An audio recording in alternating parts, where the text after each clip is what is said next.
Bom dia a todos, é sempre um prazer estar participando dos eventos do Millennium. Ao lado de dois ilustres sociólogos que eu admiro muito, eu vou tentar focar, apesar de ter meus dois centros para tentar dar sobre a questão sociológica do caso, eu vou tentar dar um foco maior ao lado econômico, que é a minha área. E parafraseando um metalúrgico milionário que existe no Brasil, nunca antes na história desse país tivemos um capitalismo de Estado tão evidente. O liberalismo, o modelo liberal de igualdade perante a lei, Estado de Direito, economia de livre iniciativa, jamais nos deu o ar de sua graça. Tivemos vertentes diferentes ali de variações do mesmo tom entre patrimonialismo, clientelismo, corporativismo, semissocialismo, o nome que quiser, rótulos servem para simplificar a compreensão, muitas vezes confundem mais do que ajudam a elucidar. Mas sempre foram variações em cima desse mesmo modelo de capitalismo de Estado, onde o Estado concentra poder excessivo na determinação dos rumos econômicos do país. E isso é uma ameaça muito grande, não obstante a questão da ineficiência econômica que isso gera, que eu vou falar um pouco, isso é uma ameaça muito grande à questão das liberdades individuais. Basta citar aqui o Caminho da Servidão, de Hayek, que lembrava justamente que se você, por exemplo, o Estado, o governo de um país controla as fábricas de papel, você, como empresário da imprensa, é refém do governo. Então, se o governo não quiser te fornecer insumo para a sua atividade, você está fora do jogo. Isso não é nenhuma paranoia. A Argentina viveu isso agora mesmo, há pouco tempo atrás. Então, o problema do modelo de capitalismo de Estado é que o cão não morde a mão que o alimenta. E presume-se que no modelo capitalista o capital tem alguma relevância. Quando o governo, o Estado, controla o grosso da circulação do capital, muitos fazem analogia de circulação sanguínea para um organismo, ele detém toda a economia em suas mãos.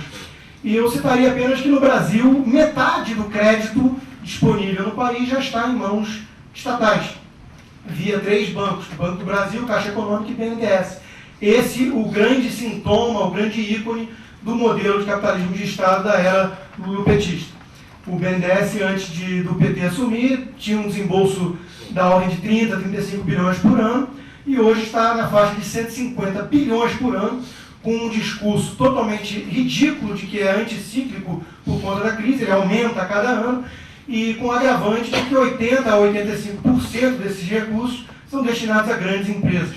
Então, é totalmente um modelo que seleciona de cima para baixo quem são os setores, quem são as empresas vencedoras na economia. É o oposto do que os liberais defendem, que seria livre mercado, onde a meritocracia, a eficiência definiria os vencedores. É preciso lembrar que capitalismo sem bancarrota é como cristianismo sem inferno. São coisas que não combinam muito. E quando o Estado ele decide quem são os vencedores e ele garante, então, a sobrevivência mesmo de empresas ineficientes, ele está burlando esse princípio básico do capitalismo que Schumpeter chamou de destruição criadora. O governo ele tem sempre essa tendência de concentrar benefícios, privilégios, então, e dispersar os custos em toda a sociedade. Ninguém vai se unir aqui, ninguém vai se organizar, ir para a rua, fazer motim, panelaço, porque o preço de um determinado produto ficou alguns centavos ou alguns reais mais caro. Mas para aqueles produtores tem todo o interesse em fazer lobby em Brasília, porque isso representa milhões e milhões a mais de receita no final do dia. Outra grande perversidade desse modelo, em termos de eficiência da economia, é aquilo que Milton Friedman chamou a atenção do alerta das 4 formas básicas de se gastar dinheiro. A primeira forma é você gastar o seu dinheiro com você mesmo. Quando você vai no livre mercado, expressa as suas preferências através da escolha de um automóvel, de uma geladeira, do que for. A segunda forma é você gastar o seu dinheiro com terceiros. É a compra de um presente para um amigo ou para um conhecido. Você já não está tão mais preocupado assim com o benefício daquilo, mas está preocupado com o custo. O benefício, se a pessoa não gostar, vai lá e troca. As outras 2 formas são as mais perversas, sem dúvidas, que são gastar dinheiro dos outros com os outros, que é basicamente a forma estatal de gastar dinheiro, é o erário, é o dinheiro da viúva, que gasta com Cidade Fantasma da Música lá no Rio, e mais um monte de elefantes brancos ineficientes, que que não tem nenhuma preocupação com benefício nem com custo.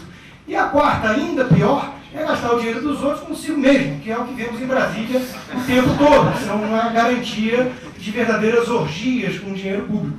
Então, por definição, um modelo que concentra recursos e poder na mão do Estado, ele vai primar pela total falta de eficiência, até porque falta também os incentivos básicos que existem no livre mercado de busca por mais excelência, que é a punição e premiação. Quando você é ineficiente, você vai à bancarrota, se um funcionário seu não está agregando valor, você o demite, e é assim que funciona. Em compensação, quando você é eficiente, está agregando valor e o consumidor está no plebiscito ininterrupto do livre mercado, votando a seu favor, você tem total incentivo a estar focando mais nessa melhora. Por outro lado, o setor público ele tem estabilidade de emprego, ele tem decisões por via política de agradar grupos de interesse, ele tem cabides de emprego, ele tem tudo que nós conhecemos, e isso inviabiliza esse mecanismo de punição aos ineficientes e premiação até mesmo àqueles que são eficientes. Na política, países onde predomina-se a via política, você tem troca de favores, não troca de eficiência, troca de meritocracia. E o grande atributo que faz a diferença no final das contas é ser amigo do rei, é estar próximo do poder, é ser amigo de alguém influente em Brasília e não atender da melhor forma possível a demanda de todos nós, consumidores.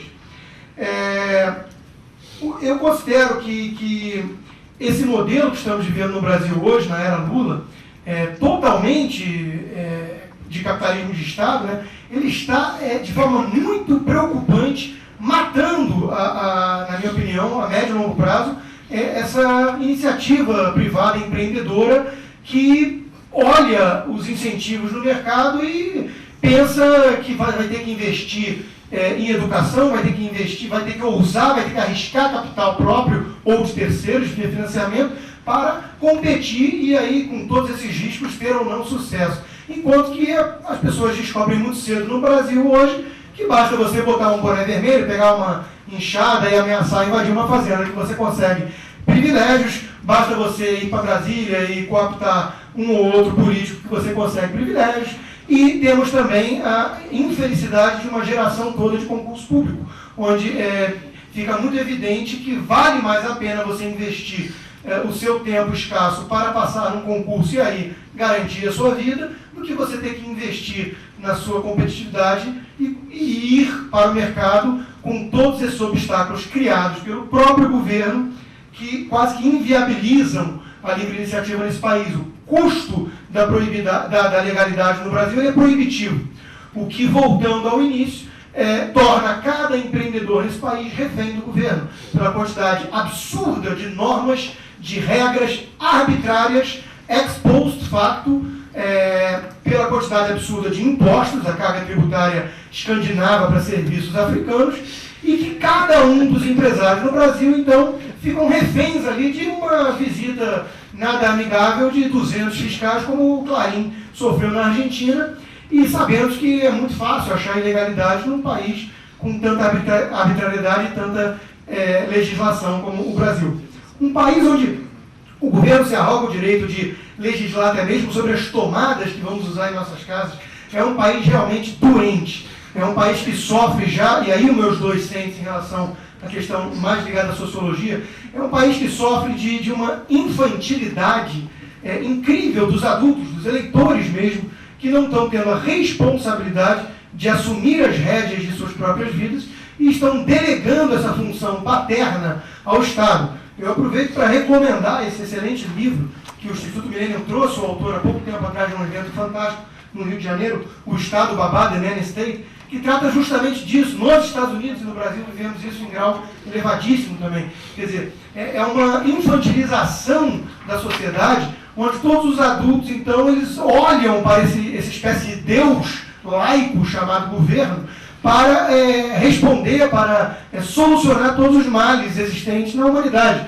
E isso é muito preocupante, porque isso vai tolhindo de forma absurda as liberdades individuais, criando uma sociedade, então, de súditos e não de cidadãos responsáveis Lembrando que responsabilidade vem de habilidade de resposta. Isso deveria ser sempre do próprio indivíduo, e não dos paternalistas, dos bons samaritanos engajados em engenharia social, lá de longe em Brasília, cheio de boas intenções e destruindo, então, a nossa capacidade de viver com as nossas próprias escolhas, incluindo, obviamente, o direito de escolher mal, de escolher errado, sabe-se lá o que é escolher errado ou levar uma vida certa.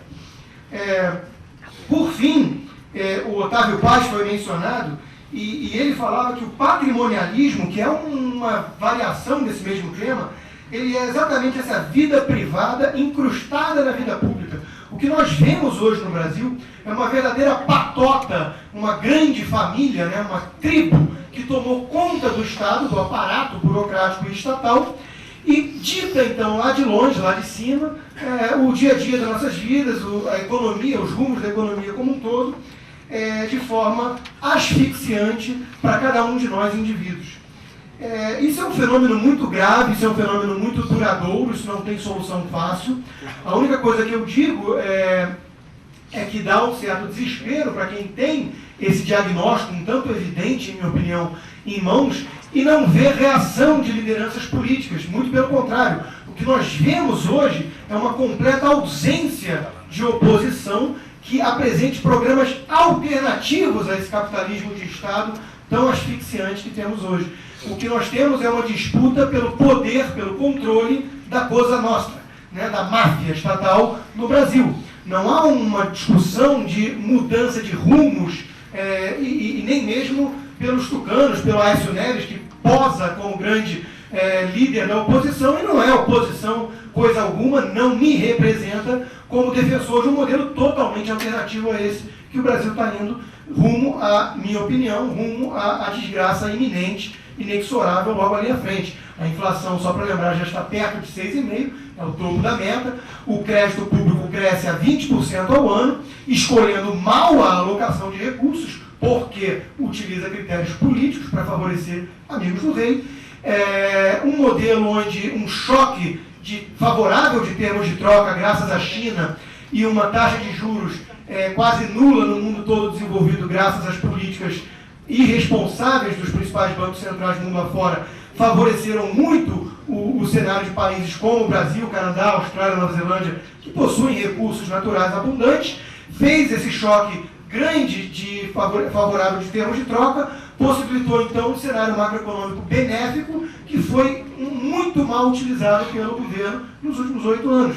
É uma grandíssima oportunidade perdida, que a conta está sendo apenas amplificada para ser paga logo ali na frente. Já está começando a pipocar os problemas. A analogia que eu faço é que o Brasil hoje é um gurgel, né, nacional, né, nacionalismo, fruto da era também da industrialização e da crença nacionalista. É um gurgel andando a 120, 130 por hora numa estrada toda esburacada, porque falta infraestrutura, tudo que o governo mete a mão no Brasil dá errado. Andando a 130 por hora, trepidando, parafusos começam a sair, todos os gargalos estão aí, falta mão de obra qualificada, inflação acima de 6%, e com uma mulher no volante, para ser bem politicamente incorreto, uma mulher no volante, assessorada por um bêbado, que acha que a solução é acelerar mais ainda. Né? Vamos lá, pau na máquina, que a solução para o Brasil é acelerar mais ainda. Ora, isso é um real modelo que pode dar certo de forma alguma.